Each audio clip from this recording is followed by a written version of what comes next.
Hello, and thanks so much for joining the Invisible Americans podcast with Jeff Madrick and Carol Jenkins. We address the travesty of child poverty here. There are nearly 13 million children living in serious material deprivation in America, and we don't see them. They are our invisible Americans, and we plan to change that. A couple of words about us. The podcast is based on Jeff's book, Invisible Americans, The Tragic Cost of Child Poverty. He's an economics writer, author of 7, and co-author of another 4 books on the American economy. And Carol is an Emmy-winning journalist, activist, and author, most recently president of the ERA Coalition, working to amend the Constitution to include women. And we are longtime colleagues and friends.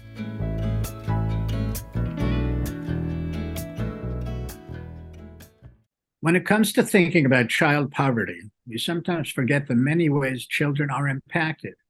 In this episode, we talk about LGBTQ families and military families, for example, 2 groups that are hugely damaged by food insecurities, housing deficiencies, and who face enormous hurdles in getting help. Our guests today are Jocelyn Frye, the president of the National Partnership for Women and Children, and Abby Liebman, the president of Mazon, a Jewish response to hunger. We begin with the economic challenges facing LGBTQ families as states across the country are passing discriminatory laws and the uptick in anti-gay hate crimes are endangering parents and their children. Here's Jocelyn Frye explaining why the National Partnership for Women and Children, a 50-year-old social justice organization, issued its special report on the poverty levels in the LGBTQ community. Jocelyn, thanks so much for joining us today. Jeff and I are big fans of all of your work, from the Obama administration through the Center for American Progress and now at the National Partnership. Talk to us about your special report on LGBTQ families and their facing poverty. As you both know, the National Partnership for Women and Families has worked on care and caregiving issues for many, many years, and dating back to the work that we did to help pass the Family and Medical Leave Act. And one of the reasons that we did that work is because we know that women disproportionately are caregivers, and we know that our ability to have a functioning economy, as we saw in the pandemic, is inextricably linked to the types of policies that we have around care. And the thing that we know about care is that the folks who are caregivers are diverse. They fall well outside of the narrow stereotypes that we have cultivated over decades. And we understood, as many have, increasingly understood, that one group of folks who rarely get discussed is our LGBTQI plus communities. But they are doing a lot of caregiving. If you look historically at some of the data around caregivers, the folks from the LGBTQI plus community are far more likely to have people who are not necessarily their family in terms of blood relatives, right? But they are their chosen family, and they rely on those folks for caregiving. And many of those folks are parents. So we thought it was really important, in a moment when we are looking intensively at care and how we support care, to make sure that that conversation included those families who are often left out. And in particular, we were able to do this research in part because the Household Pulse Survey, which was the survey that was created specifically around COVID to see what was happening to families, added some measures in it so that we could actually ask questions about LGBT families. It does have limitations. So, for example, it really just deals with lesbian, gay, transgender families. It doesn't have the nuances to have families who identify as queer or intersex, but nonetheless, it tells us something about what's happened to families during COVID that we didn't have information on before. And so we were able to, our team delved into this research and produced a report that looked at the caregiving needs, particularly for parents who identify as LGBT families. Well, it's fascinating to me. I wrote a book called Invisible Americans. And when I wrote it, which was only a few years ago, the LGBT community wasn't necessarily a part of that invisible community, so to speak. So I was fascinated by it. The 491 anti-LGBTQ pieces of legislation passed at the state or local level, I believe. What accounts for this anxiety about LGBTQ? Is it a sexual anxiety, a racial anxiety? That data point comes from research from the ACLU, and I believe 491 anti-LGBTQI plus bills that were introduced over the last year. And I think there are many things that are going on, and we could probably spend the entire time talking about that. The heart of it is, I think, a very intensive effort to rely on fear, right, to poke at other anxieties that people may feel, whether it's around economic anxiety, whether it is around, sort of just general anxiety about how people's lives are going. I think if you asked people to put their finger on it, I'm not sure if they could put their finger on it, other than we have a deep entrenched history going back to the founding of this country around differences and our unwillingness to be accepting of people who we perceive as different, whether it is racial difference, whether it is people with disabilities, or whether it's people because of their sexual orientation. Immigration status has historically been used to create a sense of other and to deny opportunities to one group in favor of another. And when you have political leaders who are willing to deploy those types of divisive practices, you can feed a narrative that ends up denying rights to a whole community of people. I also think the other thing that is going on, and this has been true historically across many movements, is whenever you make progress, you will face backlash and you will see backtrack before you make that progress again. That has been true with civil rights community and civil rights movement. It was true with women's rights. And I think it's true here. We have made enormous progress, but I think you're seeing the backlash. Our task is to be persistent about making sure that, notwithstanding that backlash from a vocal but small minority, that we continue to tap into our values and principles to really continue to make progress for families. If you could, for us, explain what the numbers translate to that you have published in this report. What we found is that we were comparing and contrasting a period during the pandemic in 2021 to the latest data that was available when we did this report, which was ranging from December of 2022 to May of this year. And what we found is that, generally speaking, LGBT families were much more likely to experience economic insecurity than non-LGBT families. They were far more likely to deal with sort of discrimination in the workplace that meant that their employment was uneven, which led to economic hardship. They were far more likely to not have access to certain types of protections that facilitated caregiving, things like paid sick days and paid family leave in some form of time off just to navigate their caregiving responsibilities. They were also far more likely just to report disruption around childcare and caregiving supports. I think a third more likely than non-LGBT families to report disruptions in childcare during COVID are because of lack of closure, so because of affordability or safety issues or something of that measure. And the other thing that the data shows is that family who have multiple sort of intersecting barriers, right? Like LGBT families of color, LGBT parents with disabilities, found that their hardship experiences were even more pronounced. So what became clear, and the last thing I would say is that to the extent that some of those economic challenges were addressed during the pandemic because there were supports in place early on, those hardships have increased in the most recent data, in part because many of those supports have gone away. So the bottom line is that the LGBT families are experiencing, hardships at a higher rate than their non-LGBT counterparts. And there are mechanisms and policies that we can pursue to address some of those problems.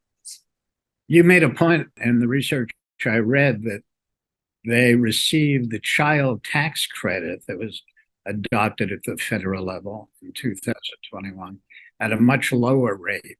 Why was that the case? It's a great question, and I think there are a couple of things going on. The information that they had about the availability.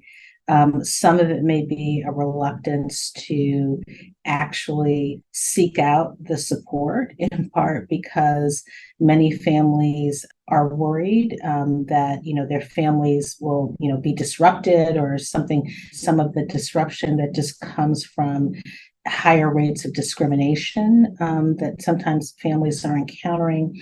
So there's also just sort of economic disruption happening in their families.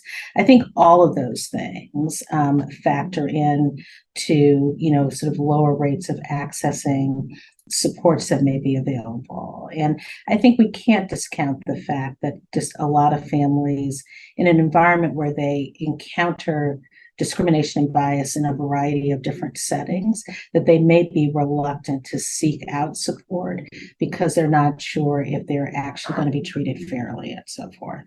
Well, the discrimination issue seems to me to be a very big one. So that reminds all of us of our fights for civil rights and how we had to teach people not to discriminate. Is there any effort at that? I'm sure there is. One of the reasons that we did this research, one of the reasons that we participate in a number of, coalitions that work on sort of broader civil rights issues, women's rights issues, is because I think we collectively understand that many of these issues go hand in hand. It is not surprising that some of the economic insecurity that are experienced by LGBT parents are even more exacerbated for families of color or families with disabilities, because that also tracks what's happening in the workforce, even just among families. And so I think increasingly what we certainly recognize and many of our partners recognize is that we have a shared fight, whether it's around ensuring that LGBTQI plus families are being treated fairly, whether we are talking about families, Black families and Latino families and AAPI families and Native families, whether we're talking about people with disabilities, whether we're talking about women, like everybody. Many of the stereotypes and divisiveness that fuel these discriminatory attitudes cut across many different issues. I mean, the reality is, if you look in the states, in those states with those anti-LGBTQIA bills, there are also the same states often that have anti-reproductive rights bills, anti-voting rights bills. They're the ones who are going after the so-called anti-woke agenda, like this sort of effort to foster this narrative around exclusion cuts across many different communities. When we think about some of the policy solutions, it is really critical for us to be in partnership with our friends, across the civil rights community, human rights community, because we have a shared understanding of what's driving the problem, but also the solutions that we sorely need. Jocelyn, our focus is child poverty, and we know that the children living in these families are subject to discrimination, persecution. If they are gay or queer themselves, the children often will end up homeless themselves. We know that you all concentrate on solutions to all of our society's ills. What do you think about our children and the way forward? Some of the stereotypes and biases that undergird some of these problems are, sometimes you can solve them through policy, and sometimes you really have to be more intentional about changing culture. There's certainly things like the Child Care for Working Families Act. It's focused on creating more affordable child care to limit how much families have to pay towards child care. It would put new money into really strengthening the child care workforce, because we know child care workers who are disproportionately women of color are often paid very low wages and don't have access to benefits. There are things that are focused on discrimination that targets LGBTQ plus families, things like the Equality Act that would deal with discrimination in the workforce, the Do No Harm Act, which is focused on making sure that discriminatory rules and policies aren't adopted, particularly under the guise of religious freedom as a way to deny protections to LGBTQI plus families. The Caring for All Families Act would update the Family and Medical Leave Act so that the definitions of family members covered is more inclusive. One of the problems that LGBTQI plus families face sometimes is that they're not defined in the law as a family, because they may not be related in a traditional way, but they very much are families. So we need to update our definitions to what people often call as chosen family. The Family Act, which would pass paid family and medical leave. The Healthy Families Act would provide paid sick days. All of those are particularly important for kids who need to have caregivers who are capable of caring for them, when they are sick. There's a bill called the LGBTQI plus Data Inclusion Act. And it's really where we started the conversation, because one of the problems that we have is we often just don't know what's happening. We don't historically track this data unless we actually are really intentional about it. The Biden administration has been good at sort of broadening the spaces and places where we are tracking and gathering information from a more diverse group of families. And so we actually need to make sure that we're tracking and gathering the information necessary to know what families are doing. So, and I would go back to the other question you asked about the CTC. I mean, what we know about the child tax credit is that, when that child tax credit was deployed in full, we across the board reduced poverty for, down to some of I think the lowest levels in decades. And so making sure that that's available and being intentional about making sure that LGBT families are actually being able to access it. The very last thing I would say, Carol, is that in addition to all of that, there's a lot that's happening at the state level that is really going after transgender kids in particular, and all of the anti-LGBTQ, legislation that is really limiting the ability of families to access healthcare, gender affirming care. That is just an environment that creates a lot of danger and hostility for kids when they need all the support that they can get. So I think investing in supports, making sure that people have access to healthcare, supporting families on the ground, that's also essential at this time. You've given us many ways forward, Jocelyn, as always. You never disappoint in terms of knowing what the solutions are and the things that we need to act on. We thank you so much for being with us today and for the work that you're doing at the partnership. Well, thank you for having me. It's such important questions, and I really appreciate both of you giving me the opportunity to share with you some of our research. Well, we appreciate your doing that. Thank you very much. Thank you.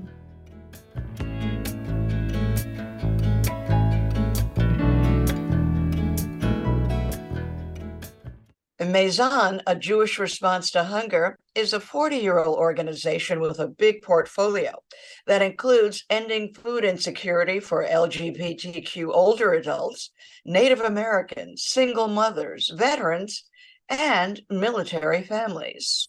Mazon believes that strengthening assistance programs like SNAP are essential to ending child poverty. Here's Abby Liebman explaining why. Abby, thanks so much for being with us today. I love what you are doing at Mazon. The website is just fabulous, and the education pieces are miraculous. The history is wonderful. Tell us a little bit more about what this whole concept evolved into, how it started, and what you're doing. I'd be happy to. Thank you for those very kind words. Mazon, full name of Mazon, a Jewish response to hunger, has been around for almost 40 years. It was founded by some visionaries who were appalled by the fact that there was actually terrible hunger in America. Now, some of that had been brought to the attention of the American public in the 1960s in a documentary that CBS had done. But the country established certain programs at that time, but then as these things go, sort of turned its attention away to something else. And Mazon, a Jewish response to hunger, was these men that the Jewish community needed to be a part of not only the larger social justice community, but that it had to make food justice a priority in that.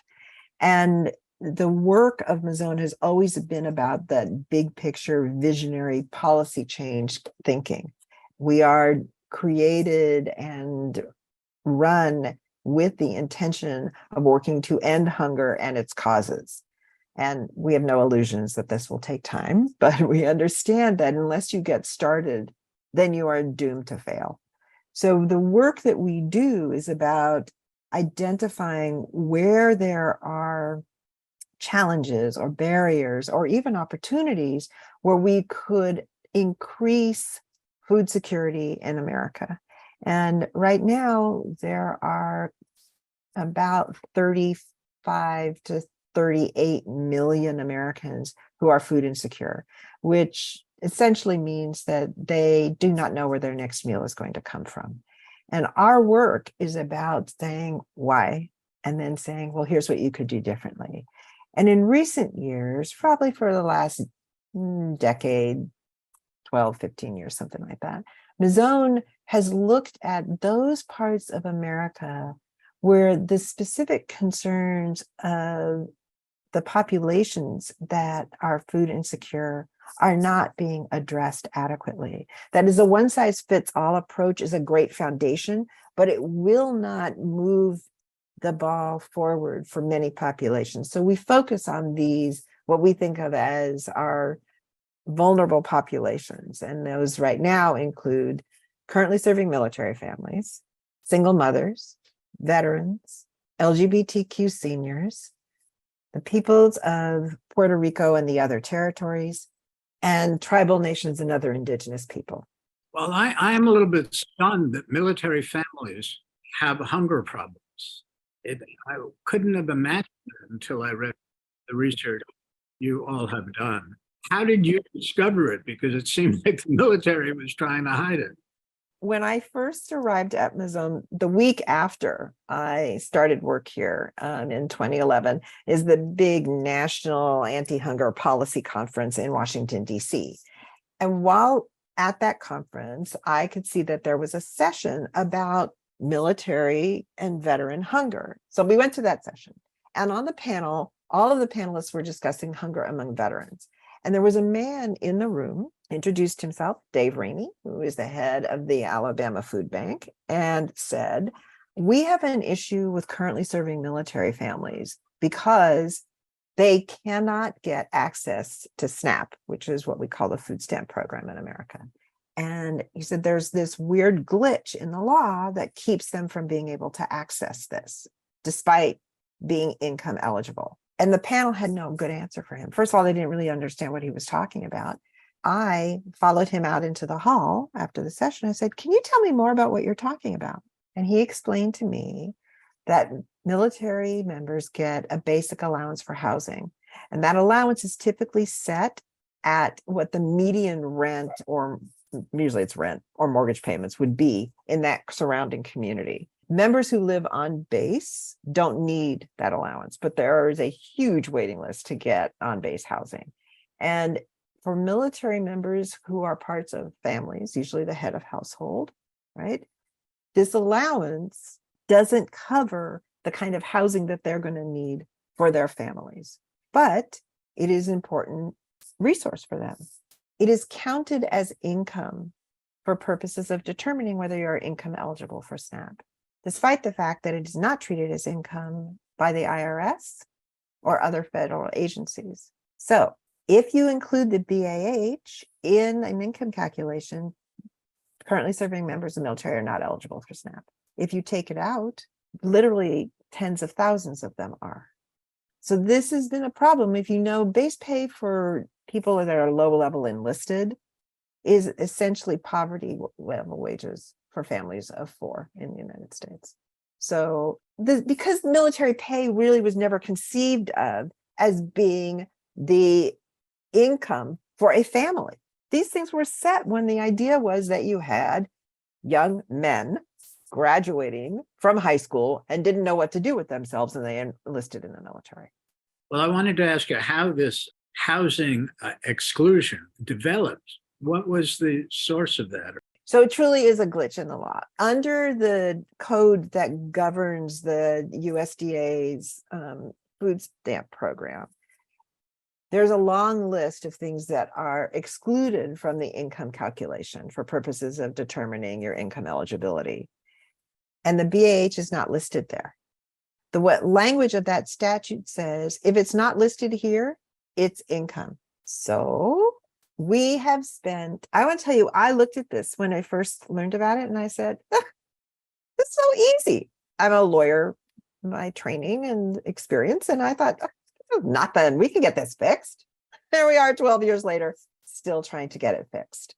Because the only fix that USDA says it can do is to amend the statute so that this gets listed in the statute. They can't do it by regulations. They can't do it simply by policy. It therefore needs an amendment to the legislation, and the Congress, in its infinite wisdom, has not been willing to do that. So we're trying again this year.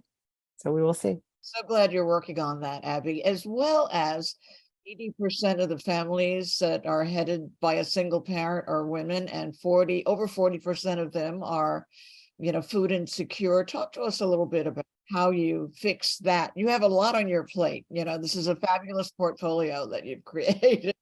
The need is there and you have to do it. And we have a remarkably visionary board of directors that really sets this course. So the issues for single mothers are, I think, fascinating for many people who know that one of the things that triggers us looking at an issue is that others are not. Now, it doesn't mean that others aren't concerned about single mothers in America, because there are many organizations that are. But focusing on the food insecurity aspects of their lives is something that most anti-hunger organizations do not do, nor do many women's rights organizations. It is, globally concerns about poverty or working poverty, but never about what it means to be food insecure. And there's challenges, again, that they face that others don't. For example, states set a lot of the rules and regulations about how SNAP will be administered. The money comes from the federal government. And in some states, single mothers are required to cooperate with child support enforcement in order to get their SNAP for the family. Oftentimes, this means that the ex-spouse who's receiving the child support has to confront the non-paying spouse.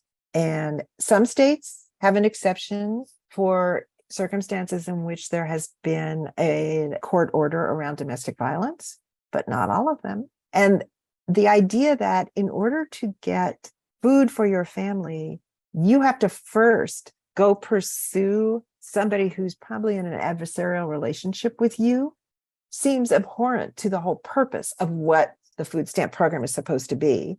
And it places a challenge in the path of single mothers that nobody else is facing. So we're going to try to get the federal government to tell states you can't do this anymore. And if we can't do that, then we will go into each of these states and work with advocates on the ground there to get this changed in state law. Are you making some progress? What we haven't really discussed is there's this big elephant in the room this year, because this is a year of where we have to pass the Farm Bill. Farm bills must pass legislation every 5 years. Huge, comprehensive piece of legislation that governs water and forest and the growing of food, the production of food, and food insecurity in America. So this is where you have an opportunity to pose new legislation, new policy changes, and you try to do it through the Farm Bill. So that's part of what we're trying to do. And we are working in a couple of states to see that there's some movement here, but we're just beginning a lot of this work. Abby, talk to us a bit about SNAP. Your website indicates that the average support per meal per person is $1.80, and we don't really understand how there is an expectation that people can actually live on what's being offered. Talk to us about that $1.80 that has to nutritiously feed each person. Now, you know, that's an all-time high. And at this point, there are members of Congress that are arguing that the USDA had no authority to use a different measure. They changed the way they calculated your eligibility for benefits and how much those benefits would be based on something called the Thrifty Food Plan, and which had not been updated in 60 years. And so this current administration updated the plan so it made more sense in terms of what the current economics are of the United States. So 180 is sizably more than what it had been. So my first answer to you, Carol, is I don't know. I have no idea. I have no idea, first of all, how anyone could manage on that. And second of all, how anyone thinks that someone could manage on that. But yet there are members of Congress that are strong advocates for cutting the benefit further and for cutting the program down to a very minimal amount. So, you know, SNAP is a program, it's an entitlement program, which means that if you meet the criteria, you get the benefit. And so it expands as the need expands and then contracts when the need gets smaller. And you can imagine during the pandemic, there was a lot of discussion about the fact that it had to really expand far more. Then we saw these boosts in the benefits that people were getting, both in terms of unemployment and in terms of the child tax credit and in terms of the SNAP benefit. And we saw child poverty decreased by 50%. Stunning. So this isn't rocket science. When we go back to the idea of what are the causes of hunger and how can we do this, we know how to do it. In fact, we almost ended hunger in the United States in the 1960s and 70s. And Mazon has this new educational resource, which is a virtual museum that tells the story of hunger in America from about the Civil War all the way through to current time, and how we moved to a place of worse and worse food insecurity. And then we started to move out of a land of and improve it. And now we're back where it's bad again. I think there's a lot of mythology around, first of all, who's poor, why they're poor, and what it takes to get out of poverty in America. I'm no longer surprised, Carol, by what I hear from people about their misperceptions. I'm only angry and inspired to do more as they use those misperceptions to create policy. And that's the danger, that they are in positions of authority and can make law for hundreds of millions of people. And it's based on an ignorant assumption about what they are trying to address. Amazing that this country, because I've written a fair amount about poverty, this country thinks of itself as decent and allows itself to have such high poverty levels. So one of the things that Mazon is unique in its role is because we use Jewish values and teachings to inspire the work that we do. And they're really a huge part of how we approach our work. And among those are the idea of B'Tselem Elohim, which means that we are all made in the image of the divine. So we approach this work by saying there's no judgment here, there is no stigma, and that there is only need. And if you are in need, then you need help. And the obligation for us about not standing idly by while your neighbor bleeds means that we step in when we see what's wrong. And that it's not really a movement toward decency or compassion. It's about justice. And in Hebrew, the root word for charity is justice. And it's really about being responsive to vulnerabilities that were not of people's own making. There are huge systemic biases that have informed this country and infected its responses, for lack of a better term, including the horrible legacies of systemic racism that stem from having enslaved people for hundreds of years, and systemic misogyny. And then we see renewed vigor around homophobia. And these are not small considerations. These are the ways in which we have shaped policy and our response to people and why they're in the circumstances they are. There's no blaming here. We did this, we as a nation, and we have to take responsibility for that. And I think that when the leaders in the Republican Party and the extreme portions of that party talk about what they want to do to these programs by eviscerating them, it is because they embrace an antithetical view to that. Their view is that people are base or corrupt or all kinds of other, what I would see as racist tropes, frankly, that are completely false. And again, using a false narrative leads you to policy solutions that are actually policy problems. Abby, one of the great things about your website, in addition to the museum and your priority, is your take action section, where you give people a way to easily respond to those policymakers. Talk a little bit about that. So, as I said, Mazon was really founded on the notion that if we can change things, we can make the world a better place. And so it's really rooted in this idea of change. And the way in which we make change in America is through our democracy and our democratic processes. And those don't work unless people participate. So the idea for us is to say, here are these targeted actions. Here are things that you can do. And to make it as easy as possible, because if the entry point is low, then people will come in. And we believe the more they learn, the more they engage, the more they will continue to learn and engage. We do more work that is much more focused and hands-on and entails more on the part of individuals who want to volunteer and do this. Much of that is done locally and at the state level. But we are conscious of the role and responsibility we have to bring this message to those leaders, both in the administration and in the Congress. And we need other people behind us who say, here's what I think too. Here's what I know. And even when, you're in the museum itself, at the end of the museum, there's a place, Wishing Tree. And on the Wishing Tree, you can leave a perspective about something that you think should be done, the way in which it has moved you, the way in which you have experienced these issues yourself. And there are ways to go to take action, again, because I never want to leave people feeling helpless or hopeless. This is really about saying, yes, you should be devastated by what you're learning, and that should drive you to action.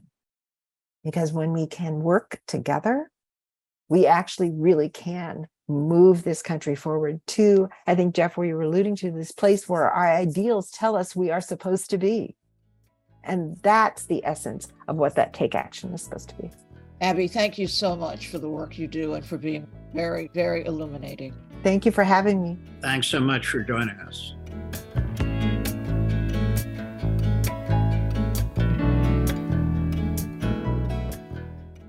History will judge a nation's decency in various ways. One of them will surely be the well-being of all its children. American neglect of its poor children is both inexplicable and deplorable. By basic measures, it has the highest child poverty rate among rich nations in the world. A generation of careful academic research has shown how damaging this has been to children's cognition, health, nutrition, and future wages. In 2021, Congress and the President adopted an enlightened program that expanded the child tax credit and made it available to almost all children, no matter their race, ethnicity, or how little their parents earned. The results were stunning, cutting the poverty rate by half. But Congress refused to renew the program. In coming months, this podcast will examine the future of the child tax credit and other key policies to protect children from the destructiveness of poverty. We are dedicated to restoring a bright and optimistic future for all children in this land long celebrated for equal opportunity. Thanks so much for joining us on the Invisible Americans podcast, available wherever you get your podcasts. But we urge you to visit our website for transcripts, show notes, research, and additional information about our guests and their work. That's www.theinvisibleamericans.com. Please follow us on social media and our new YouTube channel. And our blog posts are up on Medium as well as our website. That's www.theinvisibleamericans.com. Jeff and I will see you the next time.